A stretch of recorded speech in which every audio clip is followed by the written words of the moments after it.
नमस्कार, यो समाचारमा स्वागत छ। म प्रलिना अधिकारी।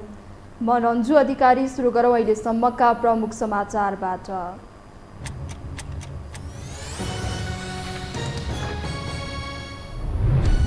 कांग्रेस संसदीय दलको नेतामा सभापति देउवा र महामन्त्री थापाको उम्मेदवारी उत्तर समूहले दियो एक भएको सन्देश। भोलि बिहान मतदान हुने। एमाले संसदीय दलको नेतामा अध्यक्ष ओली सर्वसम्मत चयन। पार्टीको नीति अनुसार चल्न सांसदहरूलाई निर्देशन। सरकार निर्माणबारे अन्यल कायमै रहेको जिकिर। मौसम बदली भएसँगै देशभर चिसो बढ्यो। तराईमा हुस्सु र उच्च पहाडी क्षेत्रमा हिमपात हुँदा जनजीवन कष्टकर। कठ्याङ्ग्री र सर्लाहीमा 2 जनाको मृत्यु। पूर्व राष्ट्रपति ट्रम्प विरुद्ध फौजदारी अभियोग लगाउन संसदीय समितिको सिफारिस। विद्रोहलाई उक्साएको आरोप। व्हाइट हाउसको यात्रा रोक्न षड्यन्त्र भएको ट्रम्पको दावी। र विश्वकप विजेता अर्जेन्टिनाका कप्तान मेस्सी बीबीसी वर्ष खेलाडी घोषित। विश्वकप जितेसँगै सर्वकालीन खेलाडीको रूपमा दर्ज भएको जिकिर।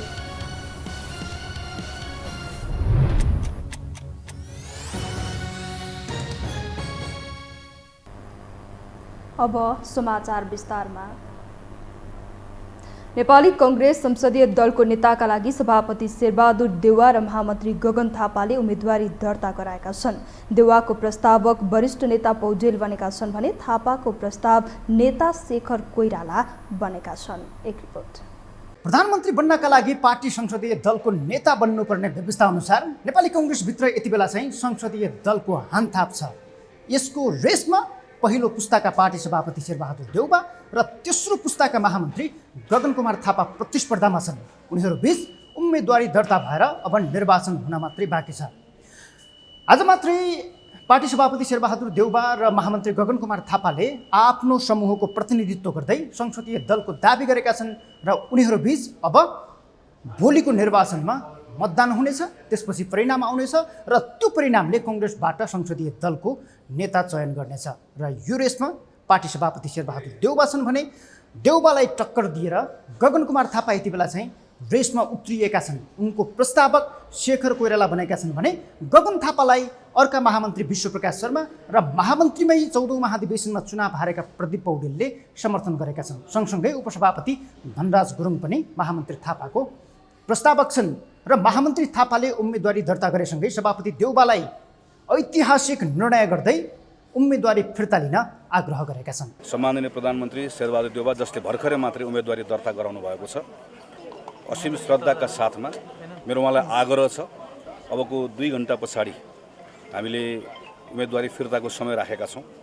यो बेलामा एकछिन यसलाई शान्त मनले शान्त चित्तले मनन गरेर आज उहाँले उम्मेदवारी फिर्ता लिने कुरा नेपाली कांग्रेसको जीवनमा एउटा ऐतिहासिक निर्णय हुन्छ र यसले नेपाली कांग्रेसभित्र एउटा नयाँ उत्साहको सञ्चार गर्छ भन्ने कुराको यो विषयलाई उहाँलाई मनन गर्न म आग्रह गर्न चाहन्छु। तर सभापति देउवा यो पटक पनि छोड्ने पक्षमा छैनन्। फेरि पनि संसदीय दलको नेता चयन भएर भावी प्रधानमन्त्री पनि आफै बन्ने दाउमा छन्।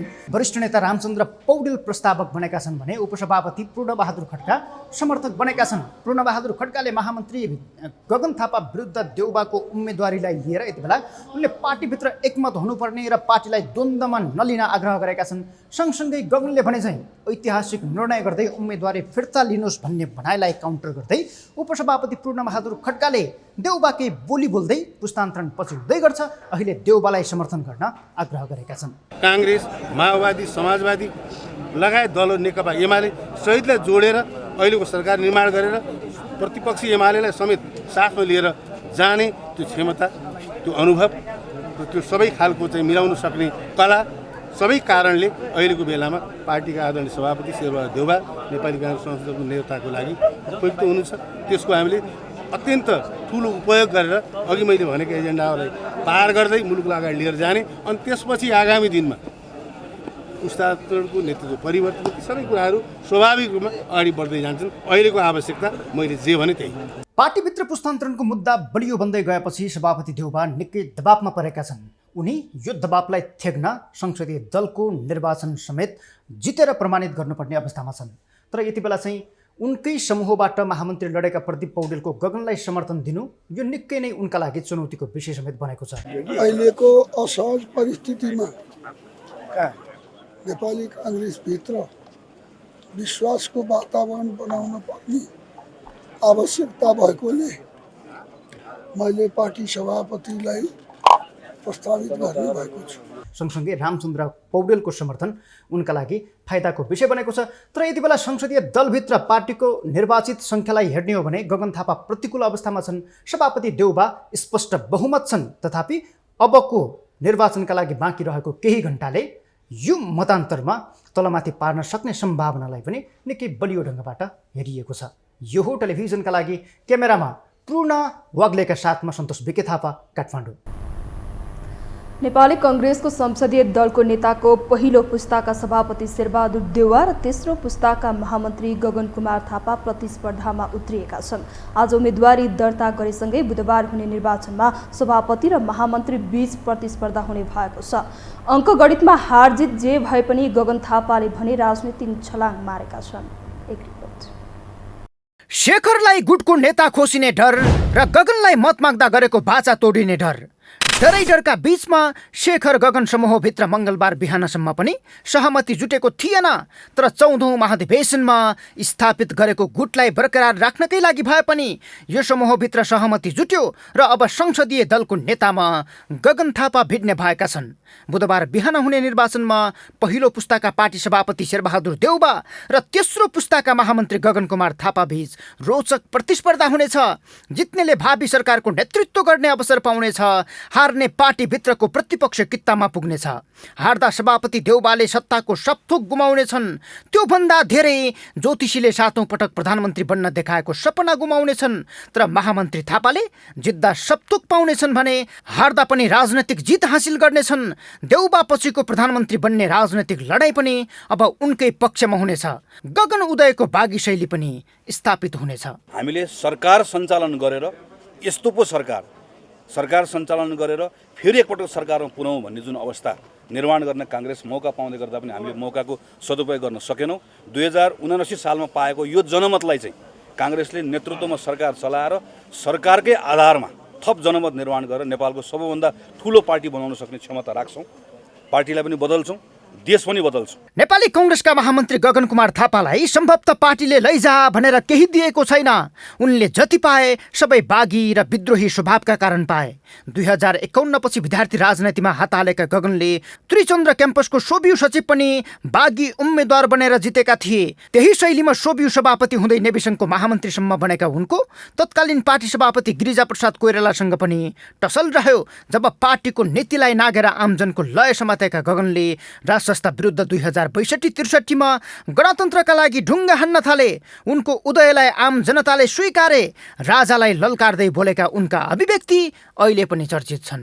काठमाडौँबाट 3 आर्मीको हेलिकप्टरमा उसारेर अभिनन्दनको नाट्य गर्ने यो राजा चाहिन्न। हामी फेरि भन्न चाहन्छौँ, उनको प्रखर व्यक्तित्वप्रतिको लोकप्रियताले झनै चर्चा पायो। आन्दोलनको मियो बन्ने गरी उदाएका गगन 2064 को निर्वाचनमै चुनाव लड्न चाहे पनि त्यसका लागि 5 वर्ष कुर्नु पर्यो। तथापि पहिलो संविधान सभामै समानुपातिक प्रणालीबाट संसद छिरेका उनी दोस्रो संविधान सभाको निर्वाचनमा काठमाडौँ 4 बाट निर्वाचित बने।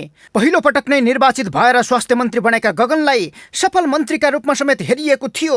तर पार्टीको उपल्लो नेतृत्वसँग टक्कर लिने क्रम आज पर्यन्त जारी छ।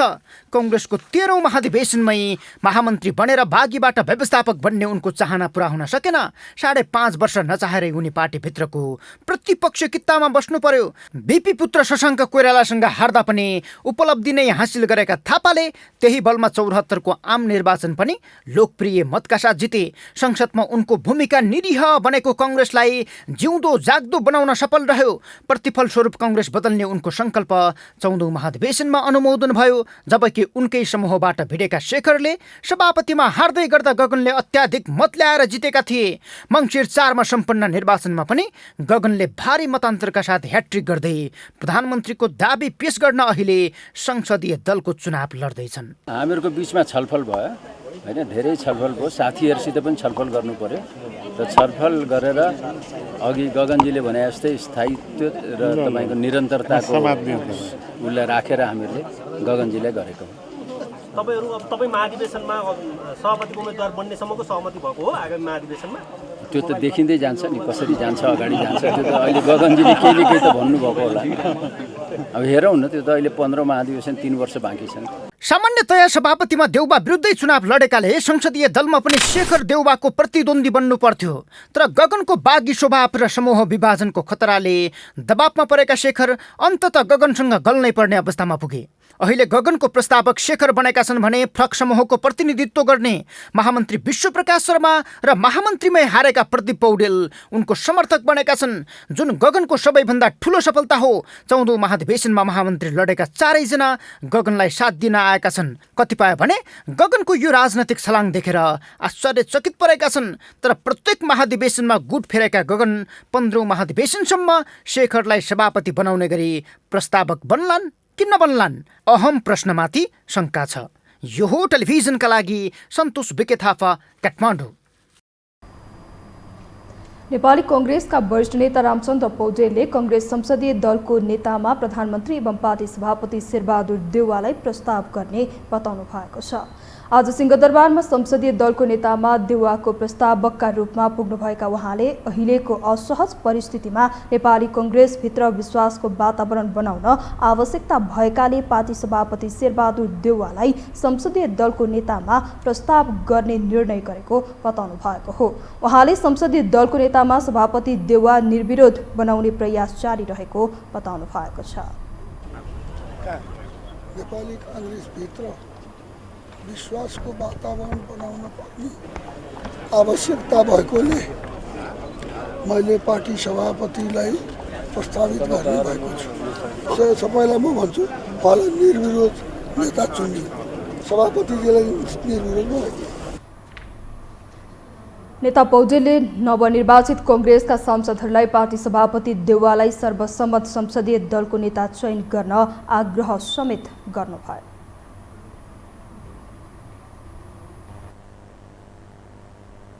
अब बाँकी समाचार। नेकपा एमालेका अध्यक्ष केपी शर्मा ओलीले पार्टी र पार्टी संसदीय दलको नीति निर्णय र निर्देशन अनुसार चल्न पार्टीका नवनिर्वाचित सांसदहरूलाई निर्देशन दिनुभएको छ। अध्यक्ष ओलीले सच्चा जनप्रतिनिधिको रूपमा संसदभित्र र बाहिर पनि वैचारिक रूपमा स्पष्ट र योजनाबद्ध ढङ्गले अघि बढ्न पार्टीका सांसदहरूलाई सचेत समेत गराउनुभयो।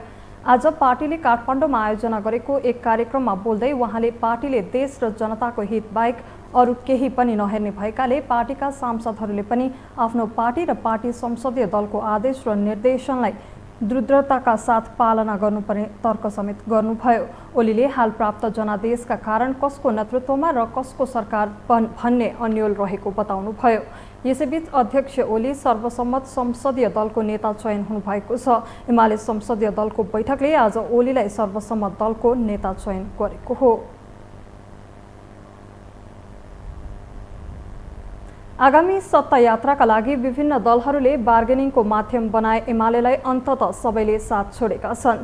तालमेल गरेर चुनाव जित्नेदेखि एमाले बोकेर सहज बहुमत लिन सक्ने कांग्रेसले समेत नपत्याएको एमालेलाई माओवादीले पनि विश्वास गर्न सकेको छैन। तर गठबन्धन फुटाएर सत्ता यात्रा गर्ने एमालेको प्रयास भने जारी छ। एक रिपोर्ट। समानुपातिक तर्फको मत परिणामले पहिलो दल बनेको एमाले प्रत्यक्षतर्फ पनि राम्रै अङ्कका साथ संसदमा गएको छ। गठबन्धन र चौतर्फी घेराबन्दीका बीच दोस्रो पार्टी बनेको उसको यो सफलतालाई कतिपयले गठबन्धनको असफलताका रूपमा समेत हेरेका छन्। तर एमालेबाट सत्ता यात्रा सम्भावना नभएको सङ्केत देखेको जसपाले भने चुनावी परिणामसँगै एमालेको साथ छोड्यो। यही बीचमा आगामी सत्ता यात्राको सम्भावित समीकरणलाई लिएर एकीकृत समाजवादी बाहेकका दलहरू बालकोट पनि धाए, जसले उत्साहित बनेका अध्यक्ष केपी शर्मा ओलीले आफू गठबन्धनको रमिता हेरिरहेको अभिव्यक्ति दिए भने कसरी सरकार बन्छ भनेर हेरिरहेको टिप्पणी समेत गरे। यो सरकार बन्छ कसरी? गठबन्धन थियो, बिचरा गठबन्धनले पनि सरकार बनाउन सक्ने हालत छैन, खोज्दैछ साथी, अरू थप साथी, अझ ठुलो गठबन्धन। अब कसरी बन्ला? बन्यो भने के गर्ला? एकातर्फ आफूलाई प्रतिपक्षी बन्ने जनमत प्राप्त भएको पनि बताउने तर सत्ता यात्राका लागि काङ्ग्रेस सभापति तथा प्रधानमन्त्री शेरबहादुर देउवालाई आह्वान पनि गर्ने काम एमाले गर्यो। गठबन्धनका दलहरूले बार्गेनिङका लागि खेलेको एमाले कार्डले हौसिएको उसले भित्रभित्रै प्रचण्ड देउवा दुवैलाई उचाल्ने काम समेत गरेको थियो। यही कारण प्रचण्ड पनि अलमलमा परे भने देउवाले पनि यही विकल्प पनि प्रयोग गर्ने घुमाउरो सन्देश माओवादीलाई दिए। अन्ततः प्रधानमन्त्री नै दिने एमालेको अफर समेतमा विश्वास गर्न नसकेका प्रचण्ड अहिले प्रधानमन्त्रीको आफ्नो दाबीमा लचक बनेका छन्। मैले अब देशको नेतृत्व गर्ने अवसर पायो भने जिम्मेवारी लिने कुरा त मैले गरेको छु र तपाईँहरूले सुने जस्तो दाबी भनेर गठबन्धनभित्र औपचारिक ढङ्गले पुरा भएको छैन। मैले चाहिँ सधैँ के भन्ने गरेको छु भने मैले प्रधानमन्त्रीको निम्ति सबै चिज दाउमा लगाउने काम मैले कहिले पनि गरेको छु। विकसित घटनाक्रमका बीच नयाँ समीकरणबारे चर्चा हुँदा राष्ट्रिय स्वतन्त्र पार्टीका सभापति रवि लामिछाने समेत बालकोट पुगेका थिए। तर संसदीय दलको नेता चुनिएसँगै लामिछाने पनि आफ्नो दौड देउवातर्फ नै बढाएका छन्। सरकारमा जाने नजाने अन्तिम निर्णयको अधिकार पाएका लामिछानेको भेटमा प्रधानमन्त्री देउवाले सरकारमा सहभागी हुनेबारे सोधेका पनि छन्, जसले यसअघिबाटै जनमत लोसपा र जसपाको समेत साथ पाएका देउवालाई राष्ट्रिय स्वतन्त्र पार्टीले पनि साथ दिने सम्भावना बढेको छ, जसले उनलाई प्रधानमन्त्रीमा अझ बलियो बनाइदिएको छ भने साना टुक्रा टाक्री जोड्नुभन्दा ठूलो साथ लिएर प्रधानमन्त्री बन्न ओलीले गरेको आग्रहमा देउवाले लोभ देखाएका छैनन्। यही बीचमा एमालेसँगै तालमेल गरेर चुनावमा गएको राप्रपाले त कसैको पछुवा भएर सरकारमा जाने हतारो नभएको बताइसकेको छ। अहिले न हामीलाई सरकारमा जान हतारो छ, न सरकारमा नजाने भनेर हामीले कसम खाएरै चाहिँ आएका छौँ। के गर्दा उपयुक्त हुन्छ, के गर्दा हाम्रो मान्यताहरू स्थापित हुन सक्छन्, के गर्दा देश र जनताको अवस्थामा परिवर्तन ल्याउन सकिन्छ, त्यो सोचेर विचार गरेर हामी निर्णय गर्छौँ। हामी मन्त्री खानको लागि कसैको घर धाउँदैनौँ, कुनै दलको पुच्छर बनेर हिँड्दैनौँ।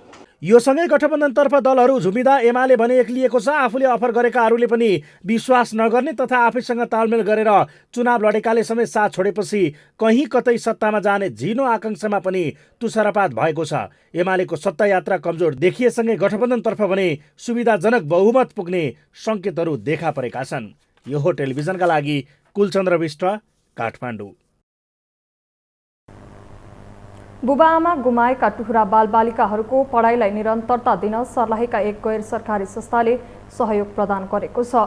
आर्थिक अवस्था निकै कमजोर रहेका हरिपुर नगरपालिका क्षेत्रभित्रका विभिन्न सामुदायिक विद्यालयमा अध्ययनरत बालबालिकालाई शैक्षिक सामग्री वितरण गरिएको हो। एक रिपोर्ट। विद्यालय गइरहेका सर्लाहीका अनाथ बालबालिकाहरूको पढाइलाई निरन्तरता दिन हरिपुर नगरपालिकाका एक गैर सरकारी संस्था स्थानीय समाज विकास केन्द्रले सहयोगको हात बढाएको छ।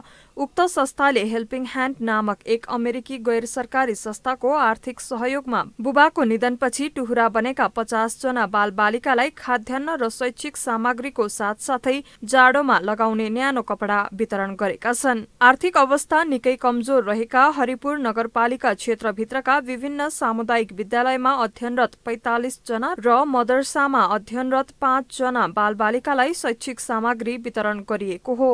सार्वजनिक जनता माध्यमिक विद्यालय लक्ष्मीपुर कोदराहामा एक कार्यक्रमको आयोजना गरी प्रत्येक बालबालिकालाई 1 बोरा चामल, 5 केजी पिठो, 4 केजी चना, 3 लिटर खानेतेल, 4 केजी दाल, 2 केजी नुन लगायतका खाद्यान्न सामग्री सहित शैक्षिक सामग्री र चिसोलाई मध्यनजर गरी 50 जना मध्ये 26 जना बालिकालाई स्वेटर र पस्मिनाको सल तथा 24 जना बालकलाई ज्याकेट प्रदान गरेको स्थानीय समाज विकास केन्द्रका सल्लाहकार टेक बहादुर थापाले बताए। गत वर्षको चैतदेखि यी बच्चाहरूलाई फलो गरेर उनीहरूको प्रोग्रेस रिपोर्ट, मार्कसिटहरू टर्न्स बनाउँदै अनि आज आएर हामीले चाहिँ उहाँहरूलाई ऊर्जाका लागि, हौसलाका लागि यो जाडाका कपडाहरू अनि केही खाद्य सपोर्ट अनि त्यस्तै गरेर हाम्रो स्टेसनरी, ब्याग लगायतका कुराहरू वितरण गर्ने कार्यक्रम राख्यौँ। र अस्ति हामीले मङ्सिरको 28 गते सोमबार हरिपुर अस्पताल परिसरमा उनीहरूको हेल्थ स्क्रिनिङ गऱ्यौँ। लगभग 3-4 घन्टाको समय लिएर महिलाका लागि महिला फिजिसियन हुनुहुन्थ्यो, आँखा चेक गऱ्यौँ अनि CBC टेस्ट गऱ्यौँ अनि केही दिन उहाँहरूलाई चाहिँ 12,000 का दरले हामीले चेक पनि हस्तान्तरण गऱ्यौँ। यसअघि राहत पाएका 50 जना बालबालिकाहरूको गएको मङ्सिर 28 गते प्राथमिक स्वास्थ्य केन्द्र हरिपुरमा हेल्थ स्क्रिनिङ गरी उनीहरूको पठन पाठनमा टेवा पुगोस् भनी जनही 12,000 रुपैयाँको चेक हस्तान्तरण समेत गरिसकेको थापाले जानकारी गराए। हेल्पिङ ह्यान्डका कार्यक्रम अधिकृत जीवा पोखरेलले एउटा सानो सहयोग पनि अनाथ बालबालिकालाई ठूलो काम लाग्ने भन्दै आगामी दिनमा 50 जनाबाट बढाएर 100 जना अनाथ बालबालिकाहरूलाई पुर्याउने संस्थाको लक्ष्य रहेको बताएका छन्। राहत पाएका 50 जना बालबालिकाहरूलाई लगातार 5 वर्षसम्म यसै गरी सहयोग प्रदान गर्दै जाने पोखरेलले जानकारी गराए। सिराहा, सर्लाही र महोत्तरी यो तीनवटा जिल्ला र यो तीनवटा जिल्लामा हामीले विभिन्न कार्यक्रम लिएर आएका छौँ। एउटा त अर्फन सपोर्ट प्रोग्राम भन्ने छ, जुन यहाँले देखिरहनु भएको छ। पुरा बालबालिकाहरूको जस्तो कि बाबुको मृत्यु भएको छ, ती बाबुको मृत्यु भएका बालबालिकाहरूलाई उनीहरूको पढाइलाई निरन्तरता दिनको लागि हामीले यो सहयोग कार्यक्रम ल्याएका हौँ। र अहिलेको लागि सर्लाही जिल्लामा 50 जना त्यस्ता बालबालिकाहरू समेत गरेका छौँ र अर्को 50 जना बालबालिकाहरूलाई चाहिँ यो 2023देखि हामीले सामेल गर्नेछौँ र 100 जना पुर्याउनेछौँ। मधेसमा आर्थिक अवस्था कमजोर भएका घरमा बालबालिकाहरू पैसाको अभावमा त्यसै पनि विद्यालय जाँदैनन्। छन् सानो उमेरमा बुबा गुमाएका बालबालिकाहरूलाई पढाइ लेखाइ छाडेर घर परिवार चलाउने जिम्मेवारी आफ्नो काँधमा लिएर बालश्रम गर्नुपर्ने बाध्यता हुन्छ। पढ्ने उमेरमा बालश्रम गर्नबाट रोक्न र पढाइलाई निरन्तरता दिन ती संस्थाहरूले चालेको कदम सराहनीय रहेको भन्दै स्थानीय बुद्धिजीवीहरूले प्रशंसा गरेका छन्। घरवाला गर्नको लागि पनि केही थिएन, खानको लागि पनि केही थिएन। हेल्पिङ ह्यान्डले यति सामान दियो, मलाई राम्रो लागिरहेको छ। पढ्नको लागि कपी किताब थिएन, योहरू दिनको लागि म थ्याङ्क यू भन्न चाहन्छु हेल्पिङ ह्यान्डलाई। लुगा पनि थिएन, जाडो महिनाको लागि लुगा पनि दियो, खानको लागि पनि थिएन, दियो। एउटा गार्जियनको एउटा फर्जीमा हामीहरूको बुवा छैन नि, अनि दिनुभयो योहरू त अब के अरे पढ्नको लागि अब बाउ छैन, रासनहरू खानको लागि अनि पढाइ गर्नको लागि, जाडोमा कपडाहरू अब ओढ्नको लागि। कार्यक्रम स्थलमा भेटिएका टुहुरा बालबालिकाहरू राहत सामग्री पाएर निकै खुसी देखिन्थे। उनीहरूले आगामी दिनमा पढाइलाई निरन्तरता दिने प्रतिबद्धता पनि जनाएका छन्। यो टेलिभिजनका लागि मनोज यादव, सर्लाही। हामीसँग समाचार बाँकी नै छन्, अहिलेलाई विश्राम।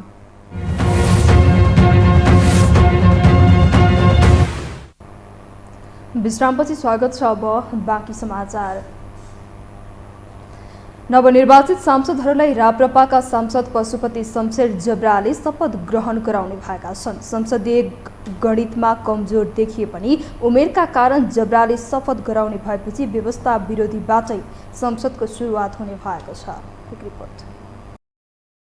नवनिर्वाचित सांसदहरूको शपथ आगामी पुस 7 गते गराउने संसद सचिवालयले समय तोकेसँगै यो जिम्मेवारी कसको काँधमा जाला भन्ने निकै चासो थियो।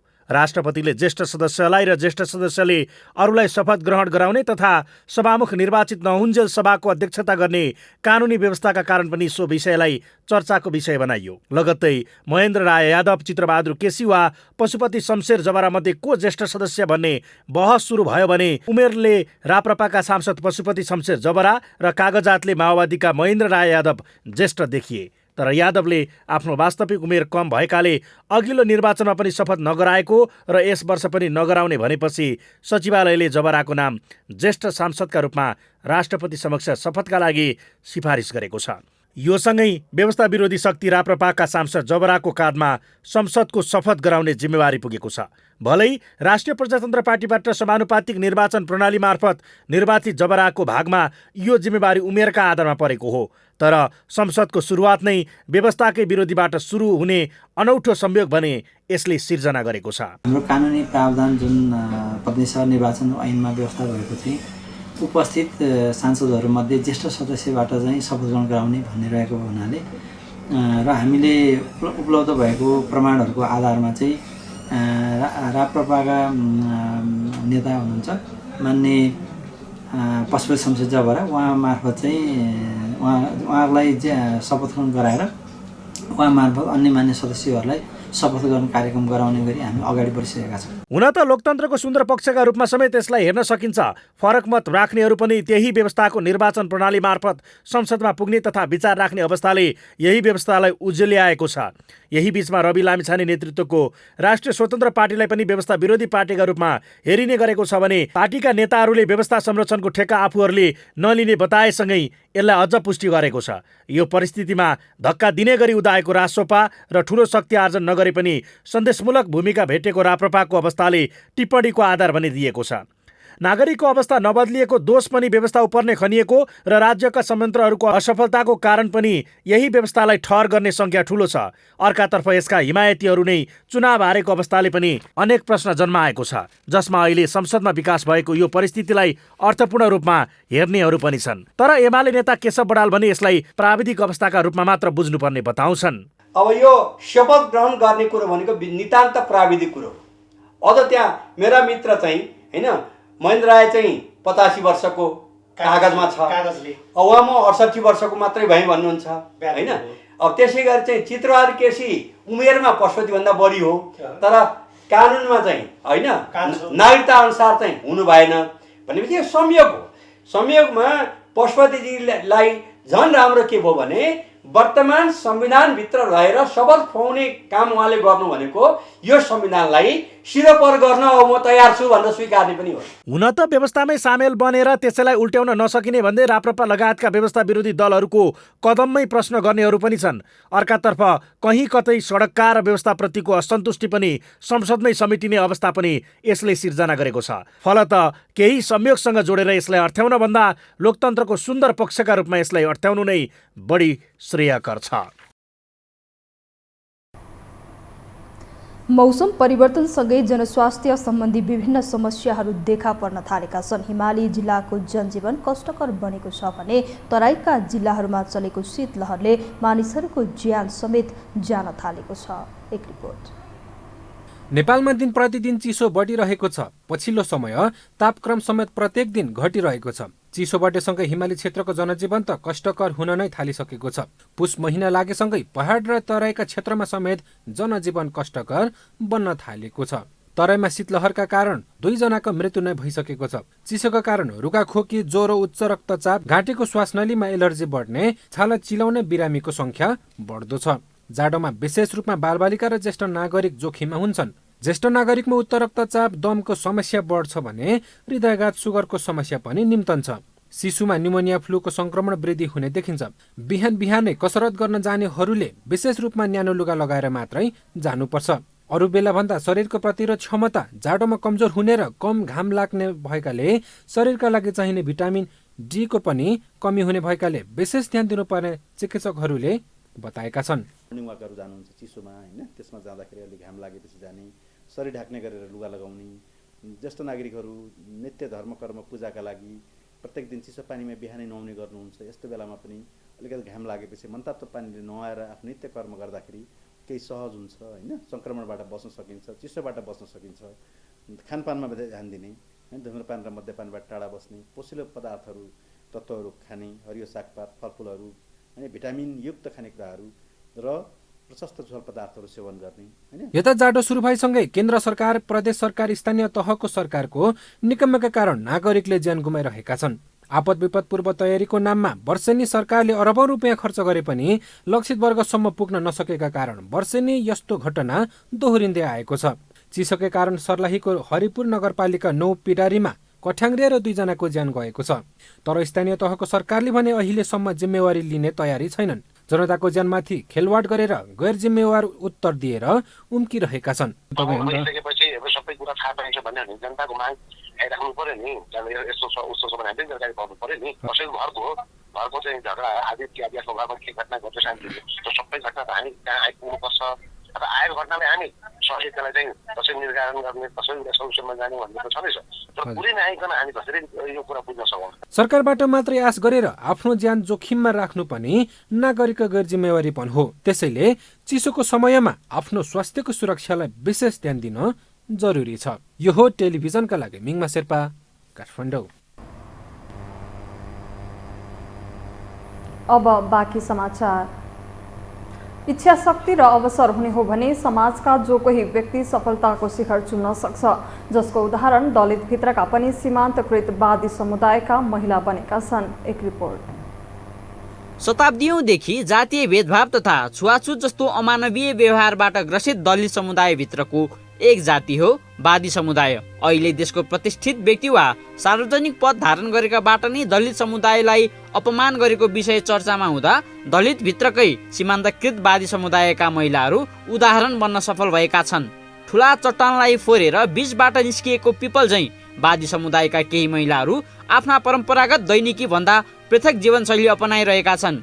विभिन्न सङ्घर्ष र उतार चढावका बीच समाजमा आफ्नो अस्तित्व जोगाइरहेका उनीहरू धेरैको प्रेरणाको स्रोत बनेका छन्। उनी हुन् सुर्खेत घर भएकी बबिता वादी। 6 वर्ष हुँदा काठमाडौँ छिरेकी उनी अहिले MBBS अध्ययनको तयारीमा छिन्। फार्मेसीको अनुमति पत्र पनि लिइसकेकी उनले महँगो मानिएको स्वास्थ्य क्षेत्रमा आफ्नै समुदायलाई योगदान गर्न चाहन्छन्। 300 वर्षको वादी समुदायको इतिहासमा स्वास्थ्य कर्ममा लाग्ने पहिलो महिला उनी। औषधि उपचार नपाएरै कैयौंले ज्यान गुमाइरहेको हुँदा मेडिकल क्षेत्रमा लाग्न उत्प्रेरणा मिलेको सुनाउँछिन्। हाम्रो अब कम्युनिटीमा पनि त्यस्तो मेडिकलहरू त्यस्तो छैन हैन, त्यही भएर चाहिँ मैले चाहिँ किन पढेको भनेपछि हाम्रो कम्युनिटीको लागि पनि असल स्वास्थ्यको लागि चाहिँ हैन मेडिकल उपचारहरू चाहिँ सही तरिकाले पाउन सकुन् हैन। उहाँहरूले पनि कतिजना हाम्रो समुदायमा हैन कतिजनाहरू औषधि नपाएको कारणले हैन बिराम हुँदा नि अब धेरै टाढा टाढा छ नि त हैन ठाउँहरू, त्यही भएर मेडिकलहरू टाढा भएको कारणले चाहिँ उहाँहरूले अब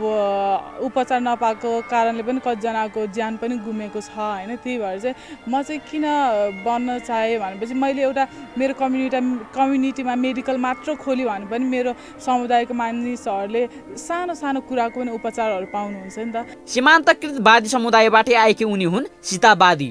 9 वर्षमा काठमाडौँ आएकी उनी अहिले 20 वर्षकी भइन्। सीता काठमाडौँमा अहिले कानुन संकायमा अध्ययनरत छन्। तल्लो जाति भएकै कारण सुर्खेतमा जन्मिएकी उनले सानै उमेरमा पनि धेरै ठुलो उतार चढाव अनुभव गरेकी छिन्। विद्यालयदेखि उच्च शिक्षासम्म हरेक क्षेत्रमा उनलाई दलित भएको महसुस गराइएको छ। नामको पछाडि वादी भएकै कारण उनी सरकारी कर्मचारीबाट पनि अपहेलित हुन पुगिन्। नेपाली भएर नेपाली नागरिकता पाउनलाई पनि विभिन्न तबकासँग लडेको उनी अहिले आफै सक्षम भएकी छिन्। त्यतिखेर चाहिँ धेरै अप्स एन्ड डाउन्स धेरै भेटेँ क्या मैले। लाइक अब स्कुलमा एडमिसनको लागि गयो होइन, स्कुलमा एडमिसनको लागि गयो भनेपछि कस्तो हो भने लोयर लेभलको हुन्छ नि, अब लो कास्टको हो भनेपछि एडमिसनै दिन नमान्दिनँ क्या। त्यहाँ नाता प्रमाणपत्र चाहिने कुनै ठाउँ नै छैन क्या। सबै डकुमेन्टहरू मैले लिइ नै राखेको छु भनेपछि त्यहाँ चाहिँ नाता प्रमाणपत्र माग्छ भनेपछि त्यो चाहिँ के हो भनेपछि अलिकति वादी भनेर हेपेको जस्तो हो क्या। त्यो चाहिँ मैले चाहिँ ठ्याक्कै त्यो हुन्छ त्यो दफा नै तोकेर भन्दा कि कहाँनिर यस्तो यस्तो छ भनेपछि उनीहरू चाहिँ डरायो, यो त अलिकति एजुकेटेड रहेछ, यसलाई चाहिँ अलिक धेरै हेप्नु चाहिँ हुँदैन भन्ने चाहिँ। अनि त्यो दिनमै म नागरिकता बनाएर फर्किया हो कि त्यतिसम्म चाहिँ हेप्छ हाम्रो कास्ट भनेपछि हाम्रो। सन्तानको प्रगतिमा कुन चाहिँ अभिभावक खुसी नहोला र। सीताका बाबु पनि छोरीको प्रगतिमा निकै खुसी छन्। आफूले देख्दै नदेखेको सपना पुरा हुँदै गर्दा उनको बुबा पनि भावुक बने।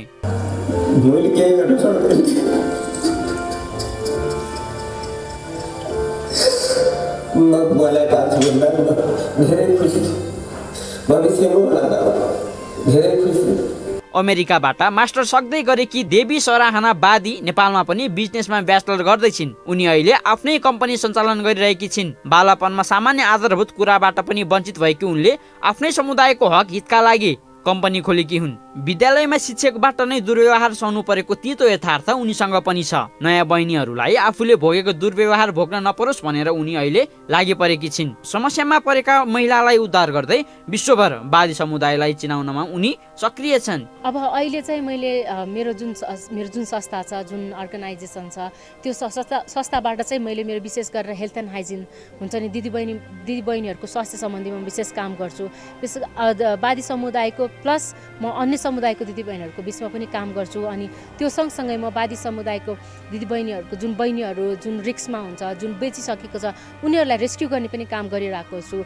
उनीहरूलाई हायर एजुकेसन हुन्छ नि, उनीहरू के पढ्न चाहन्छ त्यो एजुकेसनहरू प्रोभाइड गरिदिएर उनीहरूलाई चाहिँ भोकेसनल ट्रेनिङ, आफ्नो खुट्टामा आफै उभिनको लागि सक्षम नागरिक बनाउनको लागि चाहिँ मेरो संस्थाबाट चाहिँ हामीले अहिले सहयोग गरिरहेको छौँ। पश्चिम नेपालको सुदूरपश्चिम कर्णाली, लुम्बिनी र गण्डकी प्रदेशमा वादीहरूको बस्ती रहेको छ। 60,000 को हाराहारीमा रहेको वादी समुदायलाई आम मानिसले हेर्ने नजर फरक त छ नै, उनीहरू राज्यको समेत उपेक्षामा पर्दै आएका छन्। पिछडिएका यस्ता समुदायको अस्तित्व बचाउनु राज्यको दायित्व र कर्तव्य दुवै हो, तर राज्य आफ्नो कर्तव्यबाट नै विमुख हुँदा यस्ता सफलताको संख्या सीमित नै भएको छ। यो टेलिभिजनका लागि क्यामेरामा विमल चौहानका साथ निरज कोइराला, काठमाडौँ। पछिल्लो समय मुटु रोगबाट प्रभावितको संख्या दिन प्रतिदिन बढ्दै गएको देखिन्छ। विलासी जीवनशैली, शारीरिक व्यायामको कमी र असन्तुलित खानपानका कारण मुटु समस्याले समाजलाई पिरोल्दै आएको छ। एक रिपोर्ट। मुटु रोग नेपालमा मात्र होइन, विश्वमा नै भयावह बनेको छ। नेपाल जस्तो विकासोन्मुख देशहरूमा ज्यान गुमाउने मध्ये धेरै मानिसको मृत्यु मुटु रोगबाट हुने गरेको विश्वको तथ्याङ्कले देखाएको छ। नेपालमा पनि 30% मानिसमा मुटु रोगको समस्या रहेको अध्ययनहरूले देखाएको छ। नेपालमा वर्षेनी 30,000 मानिसले मुटु रोगको कारणबाट ज्यान गुमाउने गरेका छन्। यो रोग बढ्दै गएको छ, बढ्दै गएपछि त यसको निम्ति प्रिभेन्सनमा नि बेसै लाग्नु पर्छ। इट क्यान बी क्या धेरै देशहरूमा त रोकेका छ नि त, प्रिभेन्सन पनि भएको छ नि। प्रिभेन्सनप्रति राम्रैसँग हामीले लागु, त्यसमा हामी लागिरहेको पनि छौँ। यो भन्न पनि पर्दा गरेर यो रोगलाई कसरी हटाउने, निर्मूल गर्ने भनेर मैले डाक्टर हुन्थेन, धेरै नै घटाउन चाहिँ सकिन्छ। That is our main aim. किनभनेदेखि औषधिहरू हेर्नुहोस् धेरै महँगा पर्छन्। यो देश गरिब छ, यी रोगहरू नआउन्न, त्यसलाई कसरी रोक्ने? Let's just think about that. अब त्यो बेलामा काम गरिराखेको छ, हार्ट फाउन्डेसनले पनि गरेको छ, अरू देशहरूले पनि गरिराखेको छ। त्यसले गर्दा केही घट्या छ, तर साथैसँग गऱ्यो भने योभन्दा पनि बढ्दा अझ घट्नु हुन सक्छ। मुटुको समस्या विश्वभरि नै बढ्दै गए पनि दक्षिण एसियाली मुलुकहरू थप जोखिममा रहेको विज्ञहरू बताउँछन्। विश्व स्वास्थ्य संगठनको अध्ययन अनुसार दक्षिण एसियाली देशहरूमा कम उमेरमै मुटुको रोग देखिने गरेको छ। चिकित्सा क्षेत्रमा भइरहेको तीव्र विकासका कारण मुटु रोगबाट ग्रसित व्यक्तिहरू औषधि सेवनबाट मृत्युदर घट्दै गए पनि जोखिम भने प्रत्येक वर्ष बढिरहेको विज्ञहरू बताउँछन्। यद्यपि नेपालमा कोभिड महामारीपछि मुटु रोगबाट हुने मृत्युदर बढिरहेको छ। अरब मुटुहरू धड्किराखेका छन्। ती 8 अरब मुटुहरूमध्ये 1,80,00,000 मुटुहरू प्रत्येक वर्ष अस्ताउ छन्, ती रोकिन्छन्। यो विश्वको तथ्याङ्क हो। अब यी 1,80,00,000 मध्ये धन्नै 80% मुटुहरू हाम्रो जस्तो देशहरूमा, विकासोन्मुख, अविकसित र विकासको गतिमा लागेका नेपाल जस्ता राष्ट्रहरूमा धन्नै 80% मुटुहरू अस्ताउ छन्, रोकिन्छ। र नेपालकै कुरा गर्ने हो भने नेपालमा धन्नै 30% व्यक्तिहरू, नेपालको जनसङ्ख्याको 30% कुनै न कुनै प्रकारको मुटु रोगबाट पीडित छ। अब नेपालमा धन्नै 30,000 मानिसहरूको मृत्यु हृदयघात भएर हुन्छ प्रत्येक वर्ष। अस्वस्थकर खानपान, शारीरिक व्यायामको कमी, चुरोट खैनी सेवन, शरीरको मोटोपन, बढी तनाव एवं विभिन्न वातावरणीय परिवर्तनले मुटुको समस्या निम्तिने गरेको छ। सरकारी तथा गैर सरकारी क्षेत्रबाट जनचेतनामूलक कार्यक्रम गरिए पनि न्यूनीकरणमा उल्लेख्य सफलता हासिल हुन सकेको छैन। विश्व हृदय महासंघ र विश्व स्वास्थ्य संगठनले संयुक्त रूपमा सन् 1979 सेप्टेम्बर 29 मा विश्व मुटु दिवस मनाएसँगै हरेक वर्ष दिवस मनाइन्छ। मुटु रोग सम्बन्धी निशुल्क स्वास्थ्य शिविरदेखि सञ्चार माध्यमबाट आम जनताको जनचेतना अभिवृद्धि, मुटु रोग विशेषज्ञहरूको विभिन्न तहमा छलफल, गोष्ठी तथा सेमिनार सञ्चालन लगायत नयाँ रणनीति तय गर्ने कार्य गरे पनि यसको निवारण सोचे जस्तो उपलब्धि भएको देखिँदैन। नेपाल हृदय रोग निवारण प्रतिष्ठानको 31औं केन्द्रीय सभा समेत विभिन्न कार्यक्रम गरी सम्पन्न गरिएको छ। प्रतिष्ठानले देशका विभिन्न जिल्लाहरूमा शाखा स्थापना गरी मुटु रोग सम्बन्धी जनचेतनामूलक कार्यक्रम, गोष्ठी र शिविर गर्दै आएका छन्। हामीले उपचारमा चाहिँ धेरै ध्यान दियौं, धेरै परिश्रम गर्यो, रोकथाममा चाहिँ हाम्रो उपलब्धि कम भयो। नेपाल हार्ट फाउन्डेसनले आजको दिनमा उठाइरहेको कुरा भनेको यो नेपाल हार्ट फाउन्डेसनको स्थापना भएको रोकथामको उद्देश्य लिएर हो। तर जुन बेला स्थापना भएको थियो त्यो बेला उपचारको लागि यहाँ केही पनि सुविधा नभएको हुनाले हामीले मुटुको अस्पताल चाहिन्छ, मुटुका डाक्टरहरूलाई तालिम दिनुपर्छ, डाक्टरहरू धेरै आउनुपर्छ, यहाँ शल्यक्रियाको सुविधा हुनुपर्छ भनेर त्यो बेलाको आवाज उठाएको र त्यो भयो, गरियो। तर अब चाहिँ तपाईँ हामी सबै लागेर गर्नुपर्ने काम भनेको मुटु रोगको रोकथाम। चिकित्सकहरूका अनुसार मुटु रोग लाग्नुका प्रमुख कारण तनाव हो। त्यसैले मुटु रोग लाग्नबाट बच्नका लागि सबैभन्दा पहिले तनाव कम गर्न जरुरी देखिन्छ। नियमित व्यायाम तथा चिकित्सकको सल्लाह अनुसार मुटु सम्बन्धी व्यायाम गरेमा मुटु रोग लाग्नबाट बच्न सकिने विशेषज्ञ बताउँछन्। खानाबाट नै मुटु सम्बन्धी रोग लाग्ने सम्भावना बढिरहने भएकाले कुन परिकार कति खाने भन्ने जानकारी राख्नुपर्छ। रक्तचाप नियमित जाँच गर्नुपर्ने मुटु रोग विशेषज्ञ बताउँछन्। विशेष गरी जाडो छल्न भन्दै चुरोट र मदिरापान सेवनमा नियन्त्रण गुमाउँदा धेरै मानिसहरूमा मुटुको जोखिम बढ्ने र कसैको यही बेला हृदयघात भई मृत्यु पनि हुने गरेको चिकित्सकहरू बताउँछन्। त्यसैले जाडोयाममा सतर्कता अपनाउनै पर्ने देखिन्छ। यो टेलिभिजनका लागि पासाङ शेर्पा, काठमाडौँ। अब पालो आर्थिक समाचारको।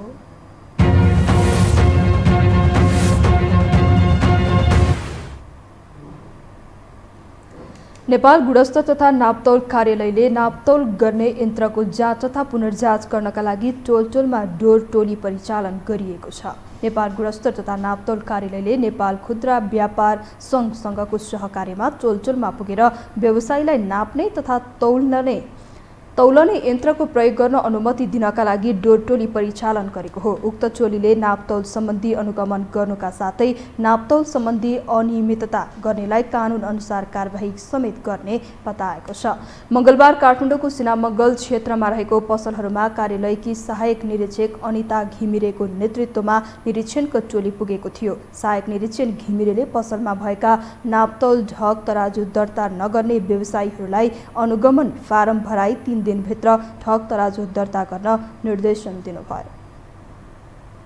जसले गरेको हुँदैन उनीहरूको चाहिँ हामीले चाहिँ अनुगमन फारम भरेर 3 दिनभित्र कार्यालयमा आएर ढक तराजु दर्ता गर्नु होला भनेर हामीले उहाँहरूलाई निर्देशन दिन्छौँ। एउटा अनुगमन फारम छोडेर नापतौल कार्यालयबाट उहाँहरूले चाहिँ लिएर आउनुहुन्छ हैन र दर्ता जरिमाना अनुसार चाहिँ दर्ता गरेर लान मिल्छ। तराजुमा त्यस्तो कमी नै भेट्यो भने चाहिँ हामीले चेक गर्दाखेरि भेट्यो भने चाहिँ अब प्रक्रिया अनुसार गरिन्छ। कस्तो खालको डिफल्ट हो, कसरी के गरेछ त्यो चाहिँ अब जस हजुरको यो डिफल्ट अनुसार गरिन्छ भनौँ न, डिफेक्ट अनुसार। नेपाल खुद्रा व्यापार सङ्घका सदस्य शिव डङ्गोलले व्यापारीले प्रयोग गर्दै आएका ढक तराजुका साथै डिजिटल काँटा बिग्रिएको हुन सक्ने भएकाले ठिक छ वा छैन भनी जाँचबुझ गर्न टोली बनाएको बताउनुभयो। कसैको चाहिँ डिजिटल काँटा बिग्रेको हुन्छ, कसैको के भइरहेको हुन्छ, त्यसको लागि चाहिँ ठिक छ कि छैन भनेर जाँचको लागि नापतौल विभाग र तर नेपाल खुद्रा व्यापार सङ्घको संयुक्त टोली चाहिँ हामी यहाँ बजारमा चाहिँ टोली चाहिँ आइरहेको।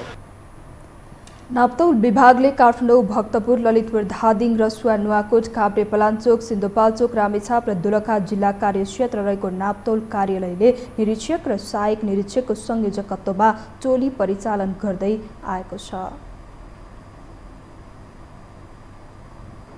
हामीसँग अन्तर्राष्ट्रिय र खेल समाचार बाँकी नै छन्। अहिलेलाई विश्राम।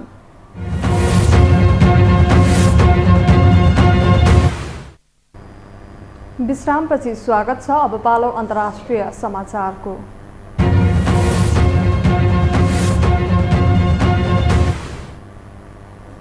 अमेरिकी पूर्व राष्ट्रपति डोनाल्ड ट्रम्पले सांसदहरूले आफूलाई फेरि व्हाइट हाउसको लागि उम्मेद्वार हुनबाट रोक्नको लागि नक्कली आरोप लगाएको दावी गरेका छन्।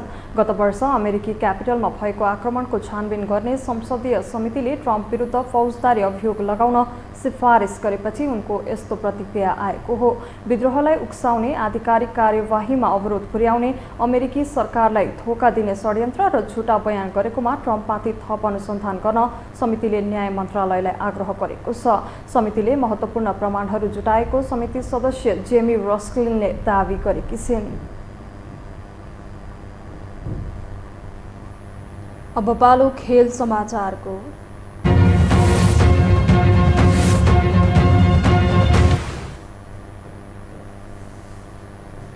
अर्जेन्टिनाका विश्व विजेता कप्तान लियोनल मेसी बीबीसी वर्ष स्पोर्ट्स पर्सनालिटीको world sports star of the year घोषित भएका छन्। 35 वर्षीय मेस्सीले अर्जेन्टिनालाई 36 वर्षपछि विश्वकपको उपाधि दिलाउन सफल भएका थिए। प्रतियोगिताको उत्कृष्ट खेलाडी बन्दै मेस्सीले गोल्डन बलको अवार्ड पनि हात पारेका थिए। प्रतियोगितामा उनले कुल 7 गोल गरेका थिए। बार्सिलोनाका पूर्व स्टारलाई सर्वकालीन महान खेलाडी पनि मानिन्छ।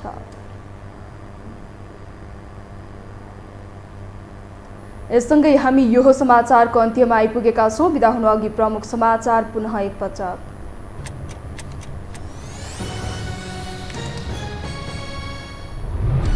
कांग्रेस संसदीय दलको नेतामा सभापति देउवा र महामन्त्री थापाको उम्मेदवारी उत्तर समूहले दियो एक भएको सन्देश। भोलि बिहान मतदान हुने। एमाले संसदीय दलको नेतामा अध्यक्ष ओली सर्वसम्मत चयन। पार्टीको नीति अनुसार चल्न सांसदहरूलाई निर्देशन। सरकार निर्माणबारे अन्यल कायमै रहेको जिकिर। मौसम बदली भएसँगै देशभर चिसो बढ्यो। तराईमा हुस्सु र उच्च पहाडी क्षेत्रमा हिमपात हुँदा जनजीवन कष्टकर। पछ्याङ लिएर सर्लाहीमा 2 जनाको मृत्यु। पूर्व राष्ट्रपति ट्रम्प विरुद्ध फौजदारी अभियोग लगाउन संसदीय समितिको सिफारिस। विद्रोहलाई उक्साएको आरोप। व्हाइट हाउसको यात्रा रोक्न षड्यन्त्र भएको ट्रम्पको दावी। र विश्व विजेता अर्जेन्टिनाका कप्तान मेस्सी बीबीसी वर्ष खेलाडी घोषित। विश्वकप जितेसँगै सर्वकालीन खेलाडीको रूपमा जज भएको जिकिर।